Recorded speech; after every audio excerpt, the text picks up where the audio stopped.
છોટાઉદેપુર ખાતે ચાલતું ગેરકાયદેસર રેતી કૌભાંડ અને ટેન્ડર પ્રક્રિયાનો પર્દાફાશ થયો છે। રેતી બ્લોકમાં કેવી રીતે રિંગ બનાવીને બ્લેકમેલ મેળવીને મલાઈ તારવવાનો ધંધો ચાલી રહ્યો છે, તો જુઓ અમારા સંવાદદાતાનો ખાસ અહેવાલ। છોટાઉદેપુર ખાતે રેતી ખનન માટે કુખ્યાત બનેલી બ્રિજેશ સવાણી કંપનીનો વધુ એક કૌભાંડ સામે આવ્યો છે। ગેરકાયદેસર રેતી ખનન કરીને સરકારને કરોડો રૂપિયાનું નુકસાન કરનાર બ્રિજેશ સવાણી કંપની અગાઉ પણ ખોટી રીતે ટેન્ડરમાં ગેરરીતિ આચરીને મોટા પાયે રેતીના બ્લોક મેળવ્યા હોવાનો ખુલાસો અમે પહેલા પણ કર્યો છે। કંપનીના માલિક ભૂપતરાય સવાણી, જેઓ છોટાઉદેપુર સહિત ગુજરાતભરમાં અનેક જગ્યાએ રેતીના બ્લોક ધરાવે છે, જેમાંથી 9 જેટલા બ્લોક તેમના જ ત્યાં નોકરી કરતા વરસી મંડોરના નામે જ બોલે છે। જે સરકારી ચોપડે આ વરસી મંડોરના નામનું ટેન્ડરિંગ પ્રક્રિયામાં ગોલમાલ કરવા અમે રિંગ બનાવીને ટેન્ડરિંગ પ્રક્રિયાને હાઈજેક કરવાનું કાવતરું સામે લાવ્યું છે। જ્યારે આ બાબતની ફરિયાદ પણ ખનીજ વિભાગને કરાતા વિભાગના મોટા અધિકારીઓ મસમોટી મલાઈ ખાઈને આંખ આડા કાન કરી રહ્યા છે। વરસી મંડોર બાબતે ખાતાકીય તપાસમાં ભૂગર્ભમાં જતો રહેલો વરસી મંડોરને અમે શોધી નાખ્યો છે।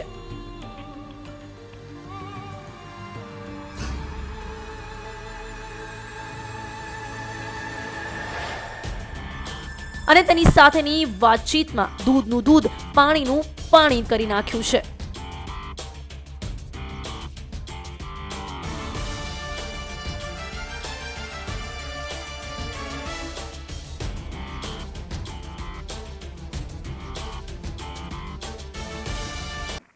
હું કશું બોલું ને ભાઈ, હમણાં રહેવા દો, શેઠ જોડે વાત કરી લો। ના, અહીંયા પેલું ઇલીગલ રેતીની લીઝ કોની છે? ડોક્ટર્સને સવાણીનું। તમારું નામ શું છે? એ સાહેબ અબર સાહેબ જોડે વાત કરી। હા, પણ તમારું નામ શું છે એમ કહું છું। હા, તો હું કહું એ સાહેબને કઈ પણ ભાઈ તમારું નામ તમે અહીં રેકોર્ડિંગ કરો તો પછી એમાં તો વાત જ ના થાય ને, શેઠ જોડે વાત કરી લો ને। પણ હા, પણ કરી લે, પણ તમારું નામ શું? તમે શું કરો છો અહીંયા? સેટ તમે સેટ નહીં? હા, તો હું કશું નહીં જાણો ને, હમણાં શેઠ વગર અમે તો શું કરીએ? અમે મજૂરિયા કહેવાય। અરે પણ તમે સેટ નહીં?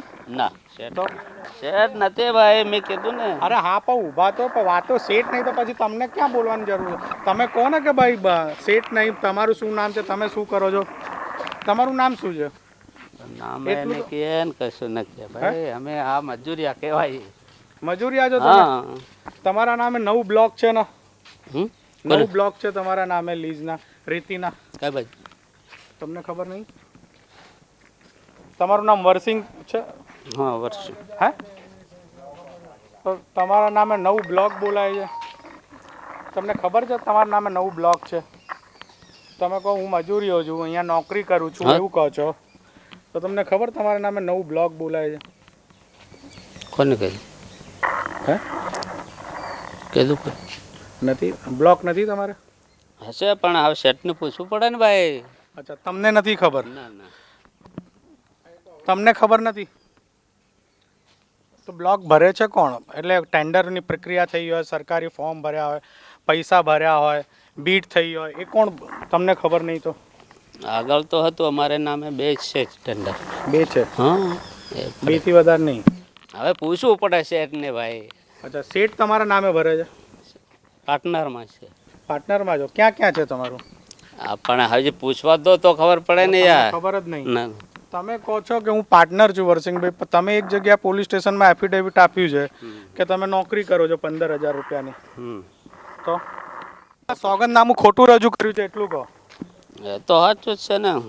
સાચું છે તો પછી પાર્ટનરને માલિક કેવી રીતે થઈ ગયા? 9 બ્લોક તમારા નામે બોલાય છે, 12 લાખ રૂપિયાની તમે ટેન્ડર ફી ભરો છો, કેવી રીતે? 15,000 રૂપિયાની નોકરી કરતો માણસ કેવી રીતે?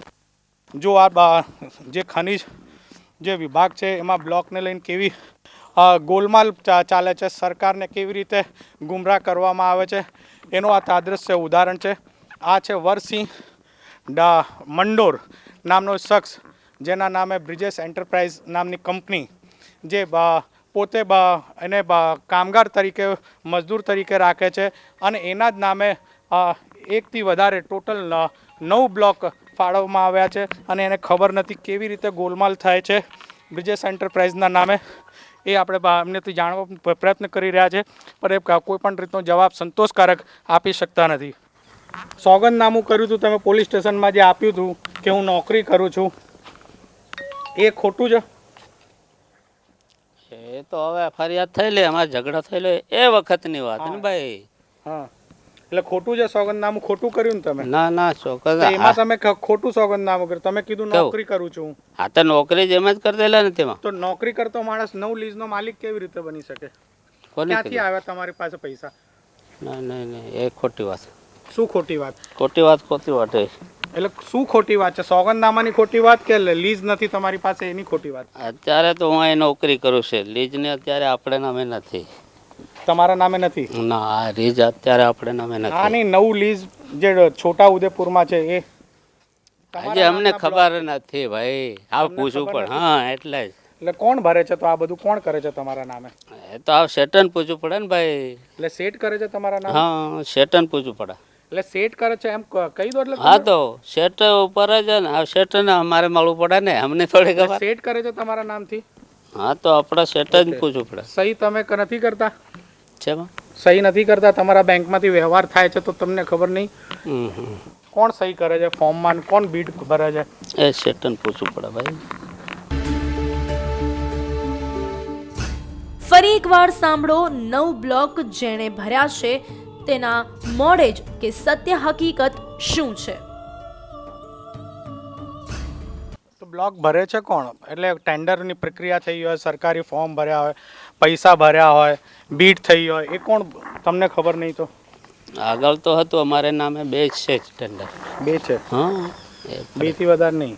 હવે પૂછવું પડે શેઠ ને ભાઈ. અચ્છા, સેટ તમારા નામે ભરે છે? પાર્ટનરમાં છે. પાર્ટનરમાં છો? ક્યાં ક્યાં છે તમારું? આપણે હજી પૂછવા દો તો ખબર પડે ને યાર. ખબર જ નહીં. ના તમે કહો છો કે હું પાર્ટનર છું વરસિંહભાઈ, પણ તમે એક જગ્યા પોલીસ સ્ટેશનમાં એફિડેવિટ આપ્યું છે કે તમે નોકરી કરો છો 15,000 રૂપિયાની, તો તમારા નામે નથી? ના, આ લીઝ અત્યારે આપણે નામે નથી. આની નવું લીઝ જે છોટા ઉદેપુરમાં છે એ આજે અમને ખબર નથી ભાઈ, આ પૂછવું પણ. હા એટલે જ. એટલે કોણ ભરે છે? તો આ બધું કોણ કરે છે તમારા નામે? એ તો આ શેટન પૂછવું પડે ને ભાઈ. એટલે સેટ કરે છે તમારા નામે? હા, શેટન પૂછવું પડે. એટલે સેટ કરે છે એમ કહી દો. એટલે હા તો શેટ ઉપર જ ને, આ શેટ ને અમારે મળવું પડે ને, અમને થોડી ખબર. સેટ કરે છે તમારા નામથી? હા તો આપણે શેટ જ પૂછવું પડે. સહી તમે નથી કરતા? છે સહી નથી કરતા? તમારા બેંકમાંથી વ્યવહાર થાય છે તો તમને ખબર નહીં? કોણ સહી કરે છે ફોર્મમાં? કોણ બીડ ભરે છે? એ શેટન પૂછવું પડે ભાઈ.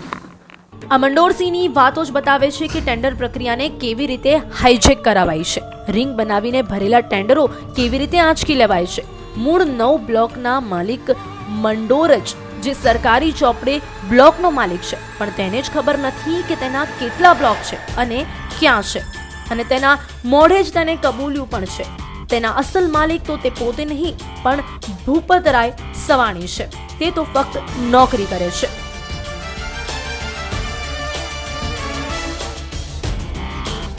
એ શેટન પૂછવું પડે ભાઈ. ફરી એકવાર સાંભળો 9 બ્લોક જેણે ભર્યા છે તેના મોડે જ કે સત્ય હકીકત શું છે. તો બ્લોક ભરે છે કોણ? એટલે ટેન્ડરની પ્રક્રિયા થઈ હોય, સરકારી ફોર્મ ભર્યા હોય, પૈસા ભર્યા હોય, બીટ થઈ હોય, એ કોણ? તમને ખબર નહીં તો? આગળ તો હતું અમારે નામે 2 જ છે ટેન્ડર. 2 છે? હા, 2 થી વધારે નહીં.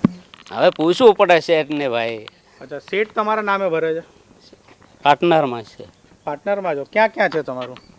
આપણે હજી પૂછવા દો તો ખબર પડે ને યાર. ખબર જ નહીં. ના તમે કહો છો કે હું પાર્ટનર છું વરસિંહભાઈ, પણ તમે એક જગ્યા પોલીસ સ્ટેશનમાં એફિડેવિટ આપ્યું છે કે તમે નોકરી કરો છો 15,000 રૂપિયાની, તો તમારા નામે નથી? ના, આ લીઝ અત્યારે આપણે નામે નથી. આની નવું લીઝ જે છોટા ઉદેપુરમાં છે એ આજે અમને ખબર નથી ભાઈ, આ પૂછવું પણ. હા એટલે જ. એટલે કોણ ભરે છે? તો આ બધું કોણ કરે છે તમારા નામે?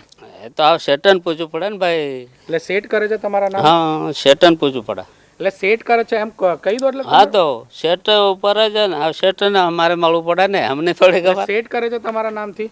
હા તો આપણે શેટ જ પૂછવું પડે. સહી તમે નથી કરતા?